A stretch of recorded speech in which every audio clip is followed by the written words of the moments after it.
بسم اللہ الرحمن الرحیم۔ حضرت عزیر علیہ السلام کا تفصیلی واقعہ۔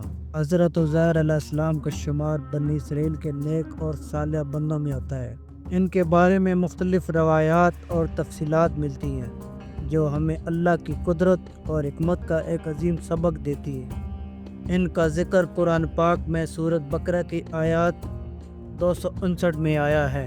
بنی اسرائیل کی تباہی اور حضرت عزیر علیہ السلام کا گزر۔ ایک زمانہ تھا جب بنی اسرائیل کے لوگ دین سے دور ہو چکے تھے اور اللہ کی نافرمانی میں مبتلا تھے۔ اللہ تعالیٰ نے ان پر بخت نصرہ نامی ظالم بادشاہ کو مسلط کر دیا جس نے یروشلم بیت المقدس کو تباہ کر دیا، توریت کے نسخے جلا دیے اور کئی اسرائیلیوں کو قیدی بنا کر بابل لے گیا۔ حضرت عزیر علیہ السلام ایک نیک اور پرہیزگار شخص تھے۔ ایک دن وہ ایک اجڑے ہوئے شہر سے گزر رہے تھے جو کھنڈرات میں تبدیل ہو چکا تھا۔ ہر طرف ویرانی تھی، گھر گرے ہوئے تھے، درخت سوکھ چکے تھے اور انسانی زندگی کے کوئی آثار نظر نہیں آ رہے تھے۔ حضرت عزیر علیہ السلام نے یہ منظر دیکھ کر حیرانی سے کہا، اللہ تعالیٰ اس بستی کو دوبارہ کیسے زندہ کرے گا؟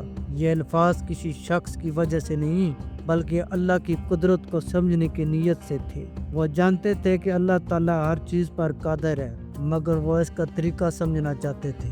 اللہ تعالیٰ کا حضرت عزیر علیہ السلام کو صلاح دینا۔ اللہ تعالیٰ نے حضرت عزیر علیہ السلام پر اپنی قدرت کا عظیم مظاہرہ کیا۔ اللہ تعالیٰ نے انہیں 100 سال کے لیے موت دے دی اور ان کے کھانے پینے کی چیزوں کو محفوظ رکھا۔ ان کا گدھا بھی مر گیا اور اس کی ہڈیاں بکھر گئیں۔ جب حضرت عزیر علیہ السلام دوبارہ زندہ ہوئے تو اللہ تعالیٰ نے ان سے پوچھا، اے عزیر تم یہاں کتنی دیر رہے؟ تو حضرت عزیر علیہ السلام نے جواب دیا، شاید ایک دن یا دن کا کچھ حصہ۔ تو اللہ تعالیٰ نے فرمایا، نہیں بلکہ تم 100 سال تک یہاں پڑے رہے۔ دیکھو تمہارا کھانا اور پانی بالکل تر و تازہ ہے، اور اب اپنے گدھے کی ہڈیوں کو دیکھو، ہم اسے کس طرح دوبارہ جوڑ کر زندہ کرتے ہیں۔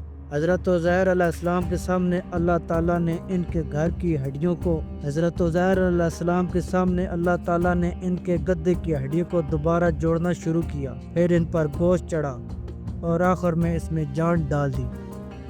یہ منظر دیکھ کر حضرت عزیر علیہ السلام نے کہا، بے شک میں جان گیا کہ اللہ تعالیٰ ہر چیز پر قادر ہے۔ بنی اسرائیل کو توریت کا دوبارہ ملنا۔ جب حضرت عزیر علیہ السلام اپنے گاؤں واپس آئے تو سب کچھ بدل چکا تھا۔ جنہیں وہ جانتے تھے وہ مر چکے تھے اور نئی نسل آباد ہو چکی تھی۔ حضرت عزیر علیہ السلام کو کوئی پہچان نہ سکا مگر ایک 100 سالہ بڑھیا جو ان کے وقت میں جوان تھی وہ ابھی تک زندہ تھی۔ انہوں نے کہا، اگر تم واقعہ عزیر ہو تو توریت کی وہ تعلیمات پڑھ کر سناؤ جو بخت نصر نے جلا دی تھی۔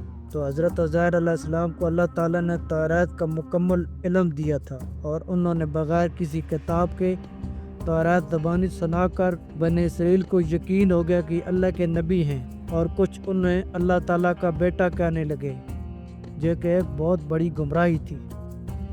حضرت عزیر علیہ السلام سے ملنے والا سبق۔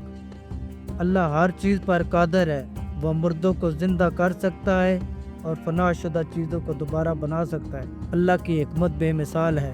کبھی کبھی اللہ تعالیٰ ہمیں اپنی قدرت کا مظاہرہ ایسے طریقے سے دکھاتا ہے جو ہماری عقل سے بالا تر ہوتا ہے۔ علم اللہ تعالیٰ کی عطا ہے۔ حضرت عزیر علیہ السلام کو اللہ نے توریت کا علم زبانی دیا جس سے ظاہر ہوتا ہے کہ اللہ تعالیٰ جسے چاہے علم عطا فرما سکتا ہے۔ غلو سے بچنا چاہیے۔ کچھ بنی اسرائیل نے حضرت عزیر علیہ السلام کو اللہ کا بیٹا کہنا شروع کر دیا جو کہ ایک گمراہی کن عقیدہ تھا۔ یہ واقعہ ہمیں ایمان، توکل اور اللہ کی قدرت پر یقین رکھنے کا درس دیتا ہے۔